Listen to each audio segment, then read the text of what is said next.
Bună ziua tuturor și bine v-am regăsit! Haideți să vedem ce vor să ne mai spună cărțile astăzi pentru voi. Hai să vedem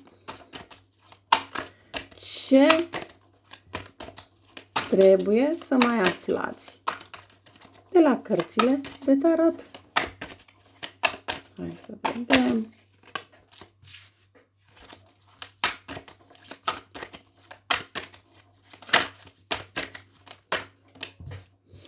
Aici, de această dată, vorbim despre zodii de apă, avem zodii de pământ. Mi-e foarte clar că aici cineva suferă în iubire.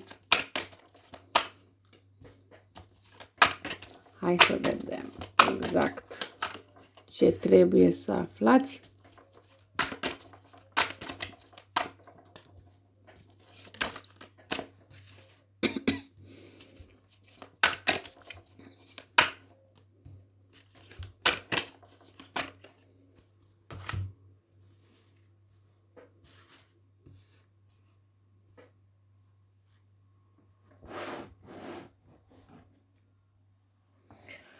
Așa cum am spus, aici există foarte multe regrete, foarte multă dezamăgire pe care o aveți față de anumite persoane, dar mai ales față de o persoană la care voi ați ținut foarte mult, v-ați sacrificat foarte mult pentru persoana respectivă, însă persoana n-a știut să vă aprecieze și n-a știut să aprecieze sacrificiul pe care l-ați făcut pentru el sau pentru ea.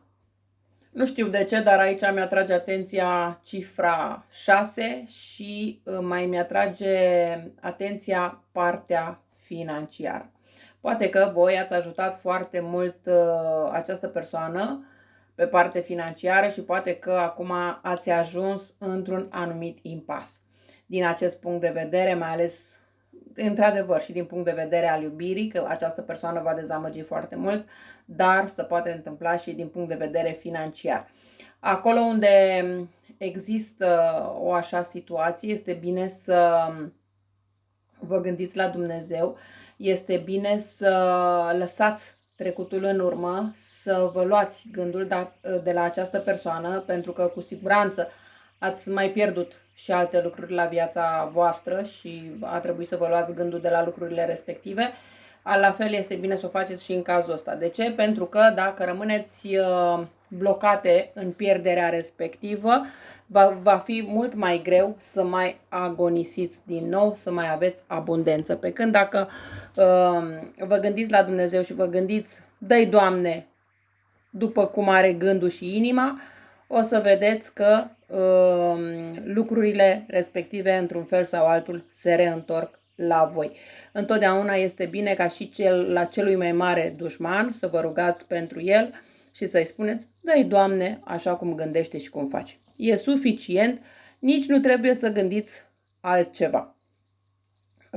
Nu trebuie să gândiți voi de rău sau ceva. Fiecare în funcție de ceea ce gândește și face. Adică, dacă gândește bine și face bine, foarte bine, să-i dea Dumnezeu după, cum se spune, după faptă și răsplată, dar dacă gândește rău, acolo nu mai este vina voastră. Da? Pe când dacă voi gândiți să îi dea Dumnezeu rău, să îi se întâmple ceva rău persoanei respective, s-ar putea ca răul respectiv să se întoarcă la voi. De asta este foarte important modul cum spuneți lucrurile. Bun. Într-adevăr, știu că pentru ceea ce am spus nu toată lumea apreciază, dar nu e niciun fel de problemă. Cine trebuie să înțeleagă ceea ce spun bine, cine nu, la fel de bine. Nu pot să fiu pe placul tuturor. Țineți cont oricum că este o etalare generală, nu personală și nu se poate potrivi tuturor. Această persoană care v-a dezamăgit atât de mult este o persoană care face doar ce dorește, este o persoană care îi place să atragă foarte mult atenția, este un foarte bun comunicator, chiar dacă uneori nu vorbește mult, dar știe să spună cuvintele în așa fel încât să atragă.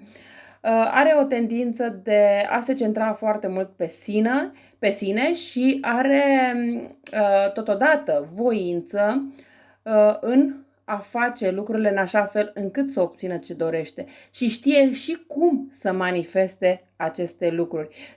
E conștient sau conștientă de abilitățile sale, indiferent dacă voi credeți sau nu credeți acest lucru. Nu am spus, adică am spus ceva zodii, dar văd că aici avem, am zis zodii de apă, zodii de pământ, dar văd că avem și câteva zodii de aer. În special avem zodia Gemeni, dar bineînțeles că pot să fie și celelalte zodii. Voi, aici cred că o parte din voi sunteți zodia Gemeni sau poate că aveți ascendentul în zodia Gemeni sau poate că sunteți într-o zodie de aer. Sunteți genul de persoană care știți să faceți alegeri și să creați armonie și în relația voastră, dar și în alte situații, acolo unde este cazul. Voi aș putea să spun că uneori cred că sunteți un foarte bun prieten sau prietenă pentru cei care au nevoie. Aveți o conexiune spirituală aparte, dar în același timp aveți și o dorință sexuală destul de mare.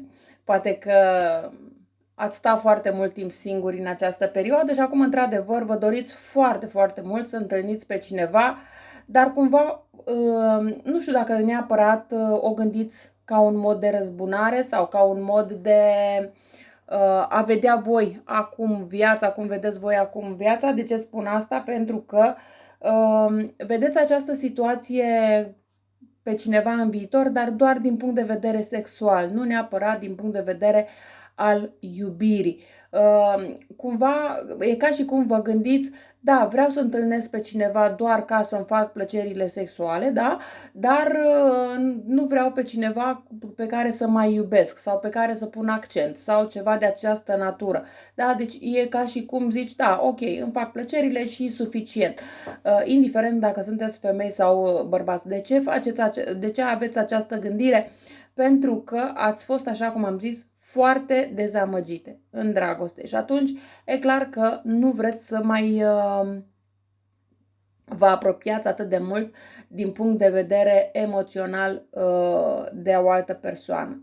Ceea ce este foarte important aici este faptul că, așa cum din toată dezamăgirea asta pe care voi o suferiți în acest moment, veți lua totul de la capăt. Sunteți în stare, inclusiv indiferent de vârsta pe care o aveți, să o luați de la capăt, inclusiv de a vă construi o nouă casă.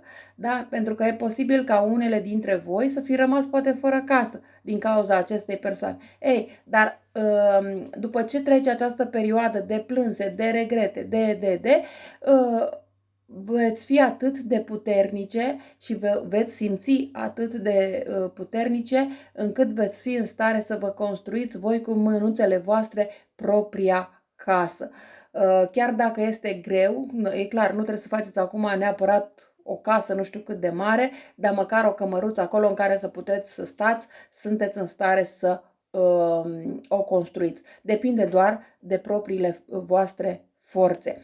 Așa cum v-am mai spus, Dumnezeu îți dă dansând, nu-ți bagă, adică uitați-vă în jurul vostru dacă aveți cele necesare pentru a construi această casă și, cum se spune, cărămidă cu cărămidă, azi mai pui o cărămidă, mâine mai pui o cărămidă și așa construiești. Pentru că dacă aștepți să vină cineva din afară să-ți construiască, nu o să vină. Da? Deci trebuie să începi tu de undeva, ca mai apoi Dumnezeu, bineînțeles, îți trimite și alți oameni în ajutor.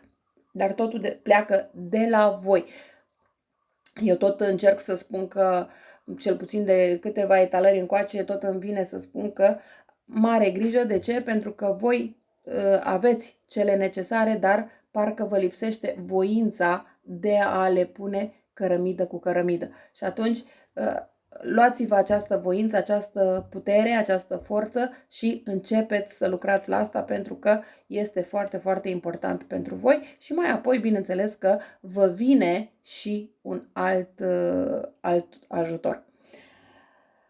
Bun. Așa cum am spus, voi sunteți o persoană independentă și veți face lucrurile așa cum veți considera voi că este mai bine pentru voi. Sunteți o persoană deschisă la compromisuri, doar că faceți aceste compromisuri doar în momentul în care vedeți că și celelalte persoane fac compromisuri de partea lor. Și asta este un lucru foarte bun. Se pare că totuși această separare, această despărțire, această pierdere pe care ați suferit-o v-a învățat anumite lucruri pe care să știți cum să le folosiți pe mai departe. Știți cum se spune, în tot rău e și un bine. Aici ce trebuie să fiți voi atenți sau atente?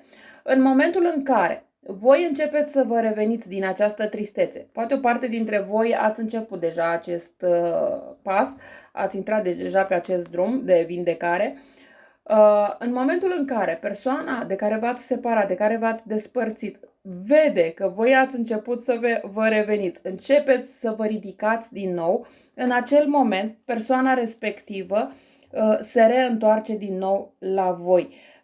Pentru că este o persoană care jonglează cu stările voastre mai ales de anxietate și chiar insomnie, știe cum să se poarte, știe pe ce să pună accentul, încât voi să vă lăsați din nou pradă în brațele acestei persoane. Este genul de persoană care critică constant. Adică ești prea grasă, ești urâtă, ești leneșă, ești în toate felurile negative, dar această persoană nu știe să spună și un cuvânt pozitiv la adresa voastră. De ce? Pentru că vrea să vă vadă căzute jos. Dacă a reușit înainte treaba asta, la fel va continua și de acum încolo. Această persoană pot să spun că da, se simte atrasă de voi, dar din punct de vedere sexual, nu neapărat din punct de vedere sentimental. Și dacă poate veni la voi din nou cu partea asta de intimitate și voi să picați din nou în brațele acestei persoane, bineînțeles că o face fără să stea pe gânduri. Voi, bineînțeles că vă simțiți cumva amenințate din partea acestei persoane, pentru că, așa cum am spus, este o persoană care critică foarte mult, este o persoană care poate chiar amenință destul de mult în anumite situații, dar așa cum am zis, un pic de atenție. De ce? Pentru că în momentul în care voi vă ridicați, această persoană revine. De ce revine? Pentru că această persoană vă urmărește din umbră și atâta timp cât vă vede pe voi căzute jos, să uită și pleacă. Dar în momentul în care vede că ușor, ușor vă ridicați, că ușor, ușor prindeți puteri, că ușor, ușor vă reveniți din toate punctele de vedere, această persoană e în stare să se reîntoarcă la voi, dar doar pentru a lua din nou ceea ce voi ați început să agonisiți, nici de cum neapărat pentru voi. De ce acest lucru? Pentru că această persoană simte nevoia și are dorința de a ieși mereu în evidență, de a fi validat sau validată. Iar fără ajutorul vostru, această persoană ar fi o persoană pur și simplu necunoscută. Pe când cu ajutorul vostru, bineînțeles că devine o persoană cunoscută, o persoană care e ajutată de foarte multe persoane, pentru că aici mi-e foarte clar că voi aveți prieteni, cunoștințe bine poziționate care pot ajuta această persoană. N-ar fi nimic exclus aici. Mi-a venit acum un gând ca voi poate să aveți prieteni sau anumite rude în justiție nu neapărat că lucrați voi, dar se poate întâmpla să lucrați și voi, această persoană să fie o persoană dependentă de jocurile de noroc și chiar să fure sau să facă alte acte ilegale și mai apoi, bineînțeles, să se dea pe lângă voi pentru a putea scoate această persoană din problemele pe care și le creează. De asta are și această tendință de a pleca de la voi, de a se reîntoarce la voi. De ce? Pentru că de plecat pleacă, se gândește, am plecat ușor, m-am detașat ușor pentru că nu are sentimente pentru voi, dar în momentul în care iară intră în probleme, bineînțeles că se reîntoarce la voi pentru că știe că așa are spatele acoperit. Deci aici mare grijă din punctul ăsta de vedere sau cum ajutați această persoană, poate ați ajutat această persoană cu bani pentru a scăpa din situațiile pe care și le creează. Deci de asta spun un pic de atenție. De ce? Pentru că această persoană produce foarte multe lucruri ilegale și mai apoi trebuie să le rezolve. Și cumva doar cu ajutorul vostru poate să își rezolve aceste lucruri. De asta este mereu un du-te, vino la voi. Ideea este, ce este bine aici, este faptul că voi ați început să vă învățați lecția, ați început să vedeți de fapt adevărata fața acestei persoane, de ce în permanență se reîntoarce la voi, ați început să vă vindecați de această persoană și chiar dacă își dorește să se reîntoarcă, nu mai dați ascultare și veți încerca să ieșiți cu prietenele, veți încerca să vă distrați, veți încerca să vă detașați tot mai mult de această persoană și de a lua viața de la capăt. Și ăsta pot să spun că este un factor foarte important pentru voi. De ce? Pentru că veți lăsa în urmă această persoană. Dar asta nu înseamnă că această persoană de la distanță nu vă urmărește. Vă urmărește în continuare, dar ideea este să nu mai picați în plasa acestei persoane. Eu cam atât am avut de spus pentru voi. Vă mulțumesc că m-ați ascultat și vă doresc o zi cât mai frumoasă în continuare. La revedere!